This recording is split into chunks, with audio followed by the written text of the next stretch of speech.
دوسرے شخص سے کوئی امید نہیں لگاتے، کیونکہ ہمیں پتہ ہے کہ سب کچھ اللہ کے ہاتھ میں ہے، اللہ کے سوا دینے والا کوئی نہیں، اللہ کا ساتھ ہے اور وہی ہماری دعاؤں کو سننے والا ہے، اسی سے ہمیں سب کچھ مانگنا چاہیے اور صرف اسی سے اچھی امیدیں لگانی چاہیے۔ اس کے سوا ہمارے دل و دماغ میں کوئی بھی ایسا شخص نہیں ہونا چاہیے کہ ہم سوچیں کہ وہ ہماری مدد کر سکتا ہے، اللہ کے سوا کوئی مددگار نہیں۔ پھر جب ہم دعا کرتے ہیں کہ اہدنا صراط المستقیم، کہ اللہ ہمیں سیدھے راستے پر چلا، تو پھر سیدھے راستہ آگے سے ہم کیا مانگتے ہیں؟ ہم سیدھا راستہ وہ مانگتے ہیں جو انبیاء علیہ السلام کا راستہ تھا، جو صدیقین کا راستہ تھا، جو شہداء کا راستہ تھا اور جو صالحین کا راستہ ہے۔ ہم وہ راستہ اللہ سے مانگتے ہیں، کیونکہ ہم اللہ سے کہتے ہیں صراط الذین انعمت علیہم، اے اللہ ہمیں اس راستے پر چلا، ان لوگوں کے راستے پر چلا جن پر تو نے اپنا انعام کیا، جن پر تو نے احسان فرمایا، جن کو تو نے ہر طرح کی نعمت سے نوازا۔ یا اللہ ان لوگوں کے راستے پر ہمیں چلا جن کو دنیاوی نعمتوں سے بھی نوازا اور جن کو دینی اور روحانی نعمتوں سے بھی تو نے نوازا۔ تو پھر ہم کہتے ہیں کہ اچھا یہ جو آیت آتی ہے اہدنا صراط المستقیم صراط الذین انعمت علیہم، اب یہاں پہ انعمت علیہم سے کیا مراد ہے؟ جب ہم قرآن کو آگے پڑھتے ہیں، قرآن کھولتے ہیں، پڑھتے ہیں، تو سورہ نساء میں ہمیں اس کی تشریح مل جاتی ہے۔ اللہ تعالیٰ نے خود ہی سورہ نساء میں فرما دیا کہ انعام یافتہ لوگ وہ ہیں جن میں انبیاء علیہ السلام ہیں، جن میں صدیقین ہیں، جن میں شہداء ہیں اور ان میں صالحین شامل ہیں، لہذا ہم ان کے راستے پہ چلنے کی دعا مانگتے ہیں۔ اور اہدنا صراط المستقیم بہت زیادہ پڑھنا چاہیے۔ سورہ فاتحہ میں تو ہم پڑھتے ہی ہیں، لیکن ہمیں دعاؤں میں بھی یہ دعا مانگنی چاہیے، کم از کم ہر نماز کے بعد 3 دفعہ ضرور یہ دعا مانگیں اہدنا الصراط المستقیم، کہ یا اللہ ہمیں سیدھے راستے پر چلا۔ اور کرنے کو تو ہم ہر روز ایک تسبیح بھی کر سکتے ہیں، صبح و شام بھی تسبیح کر سکتے ہیں پوری اہدنا الصراط المستقیم کی۔ اور آپ کو پتہ ہے سورہ فاتحہ کو سورۃ الشفاء بھی کہا جاتا ہے اور اس کا ایک نام الکتاب بھی ہے۔ شفاء اس لحاظ سے کہ نبی پاک صلی اللہ علیہ وسلم کی حدیثوں سے ثبوت ملتا ہے کہ سورہ فاتحہ جو ہے وہ اس میں شفاء ہے۔ سورہ فاتحہ پڑھ کے جب ہم مریض پہ دم کرتے ہیں یا پانی پہ دم کر کے مریض کو پلاتے ہیں تو اللہ تعالیٰ سے شفاء دیتے ہیں۔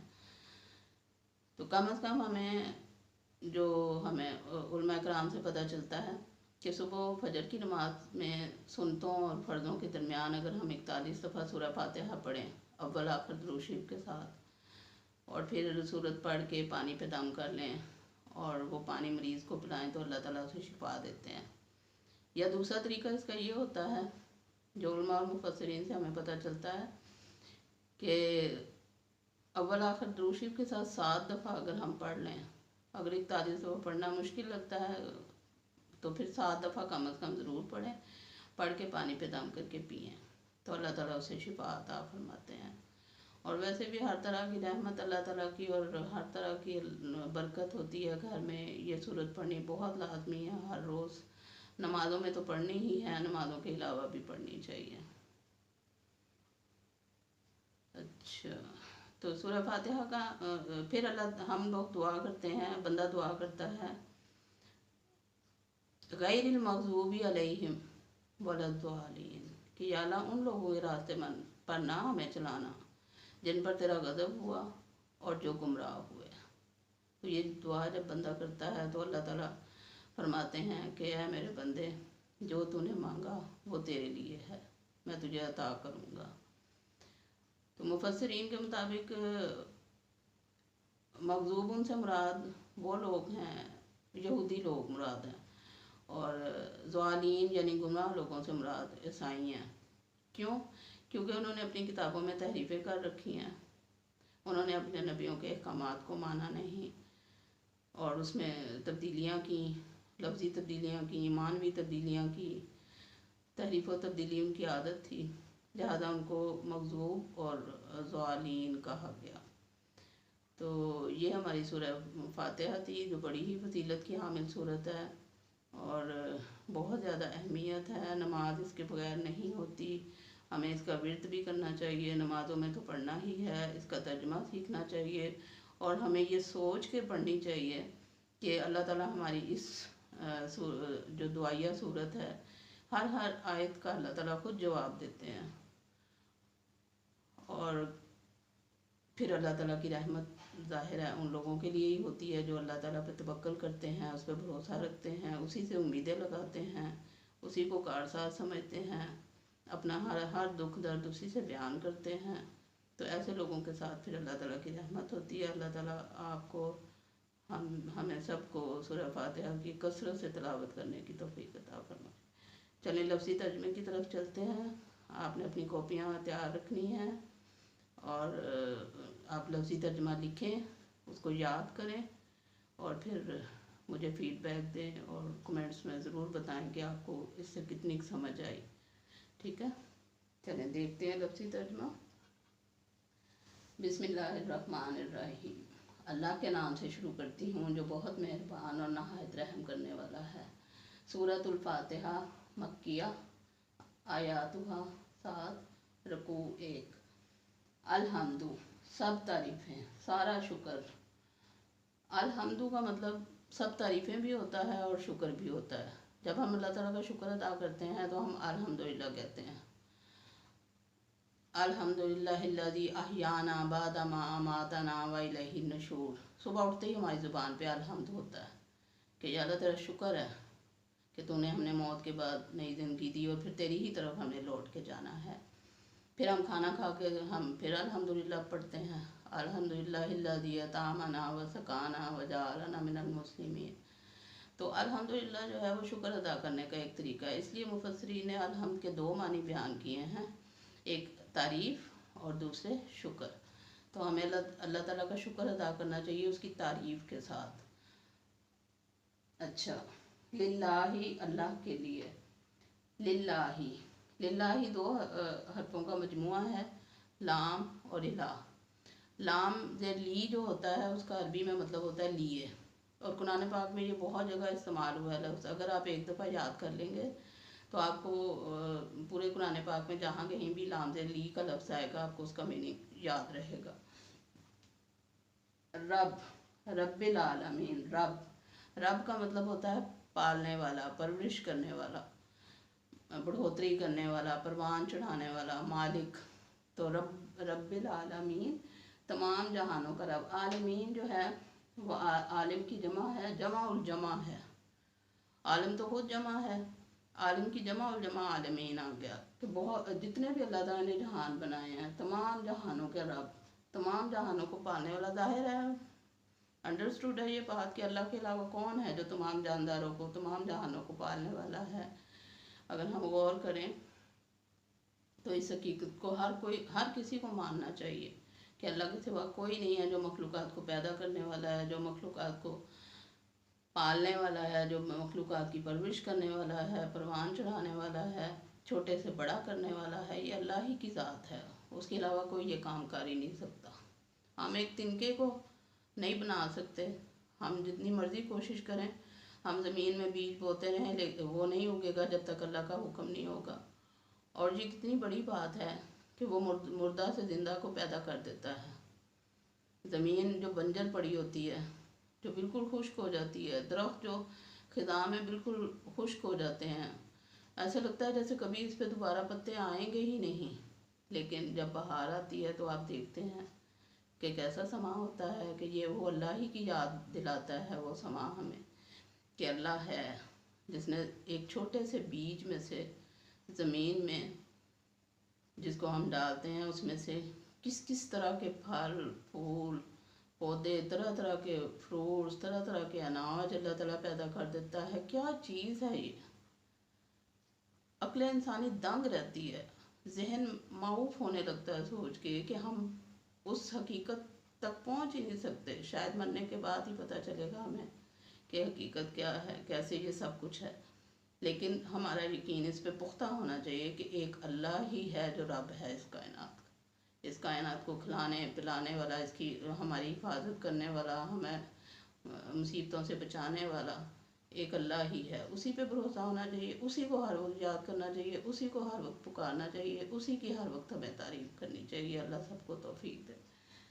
تو دوسری آیت ہے الرحمن الرحیم۔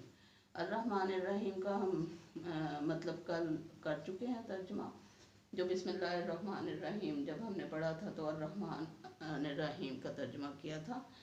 بہرحال الرحمن کا مطلب ہے بہت زیادہ رحم کرنے والا، اور الرحیم کا مطلب ہے مسلسل رحم کرنے والا۔ دنیا میں اگر ہم دیکھیں لوگوں کو تو اگر کوئی آپ پہ کوئی احسان کر دیتا ہے ایک دفعہ، بار بار نہیں کرے گا۔ اگر کوئی آپ کے ساتھ محبت سے پیش آتا ہے تو ایک وقت آئے گا کہ وہ آپ کا دشمن بھی بن جائے گا، اور یہ ہر روز ہم دیکھتے ہیں خاندانوں میں، گھروں میں۔ لیکن اللہ ایک ایسی ہستی ہے جو اپنے بندے کو کبھی نہیں چھوڑتا، کبھی نہیں بھولتا۔ وہ بہت شدت سے رحم کرتا ہے، اور رحم کے شدت سے بھی کرتا ہے اور مسلسل کرتا ہے۔ ہم اگر ایک مثال سے اس بات کو ہم سمجھ سکتے ہیں کہ جیسے آج کل سیلاب آیا ہوا ہے، سیلاب میں کتنے ایک دنیا مشکل میں پھنسی ہوئی ہے، تو ہم پہ جب شدت سے جذبہ ایک طاری ہوتا ہے ان کی مدد کا، ہمدردی کا، ہم لوگ فوراً ان کی مدد اور ہمدردی کے لیے تیار ہو جاتے ہیں۔ لیکن پھر کچھ عرصے بعد وہ جذبہ جو ہے وہ مان پڑ جاتا ہے، ہم لوگ ٹھنڈے پڑ جاتے ہیں، بس پھر ہم سوچتے ہی نہیں ان کے بارے میں، پرواہ ہی نہیں کرتے کہ وہ کس حال میں ہے۔ لیکن اللہ تعالیٰ کی ذات اور وہ ہستی ہے جو کبھی بھی رحم کرنا نہیں چھوڑتا، نہ اس دنیا میں اور نہ آخرت میں انشاءاللہ تعالیٰ۔ مالک، مالک کہتے ہیں بادشاہ کو۔ مالک ہے، با اختیار ہے، قدرت رکھنے والا ہے، اور وہ مالک ہے، مالک الملک ہے یوم الدین کا۔ یوم کہتے ہیں دن کو یا روز کو، الدین جو ہے نا لفظ تھوڑا سا ہٹ کے ہے اردو سے، اس کا مطلب ہے جزا و سزا کا دن یا بدلے کا دن۔ الدین جزا و سزا یا بدلہ، یعنی روز محشر، جس روز تمام انسانوں کے اعمال کا حساب لیا جائے گا، ان کے نیک اعمال کا انہیں بدلہ اچھا دیا جائے گا، اور برے اعمال کا بدلہ انہیں برا دیا جائے گا۔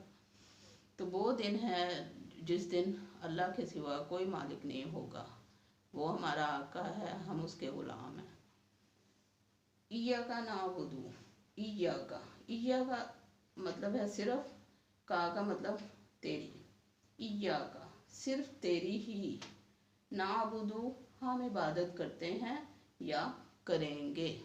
نعبد جو ہے فعل مضارع کا صیغہ ہے، جس کا مطلب ہوتا ہے کہ اس میں حال اور مستقبل دونوں معنی آ جاتے ہیں۔ عربی میں فعل ماضی ایک صیغہ علیحدہ ہوتا ہے، اور مضارع کا صیغہ وہ ہوتا ہے جس میں حال اور مستقبل دونوں کے معنی آ جاتے ہیں۔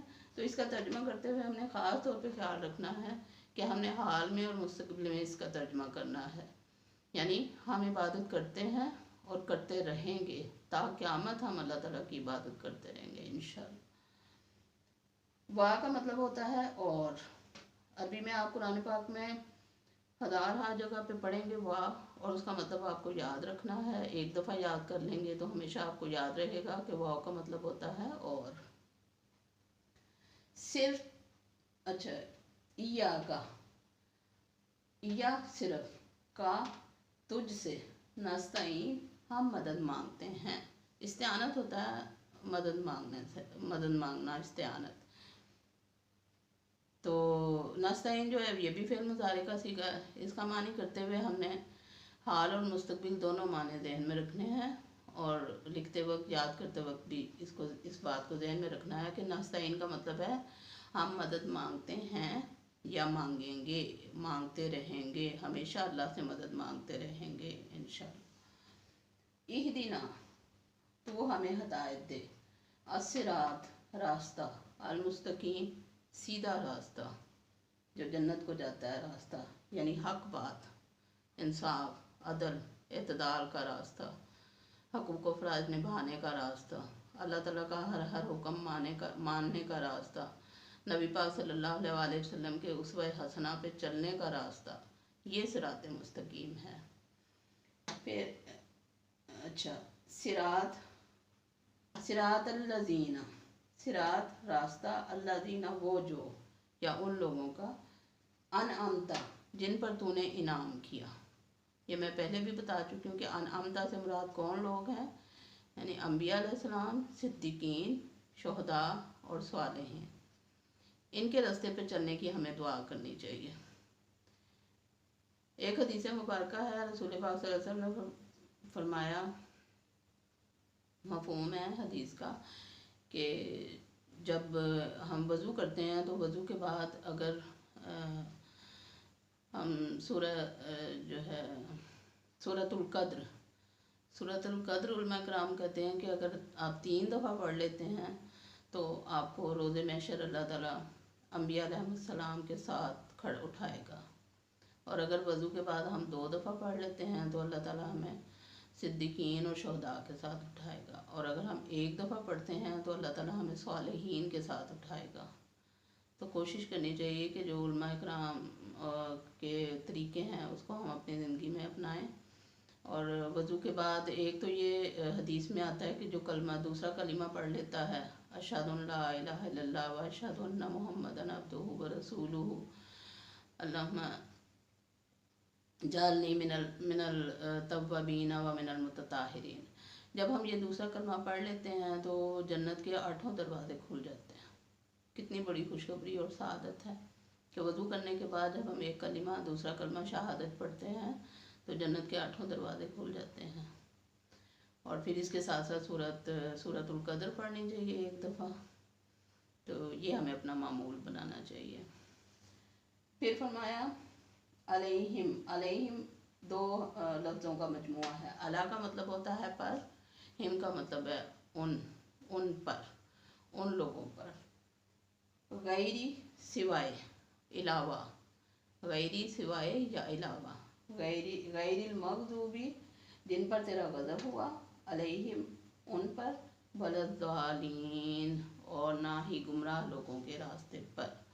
تو ہم یہ دعا اللہ تعالیٰ سے کرتے ہیں کہ یا اللہ تو ہمیں سیدھا راستہ دکھا، ان لوگوں کا راستہ جن پر تو نے انعام کیا، نہ کہ ان لوگوں کا راستہ جن پر تیرا غضب ہوا اور جو گمراہ ہوئے۔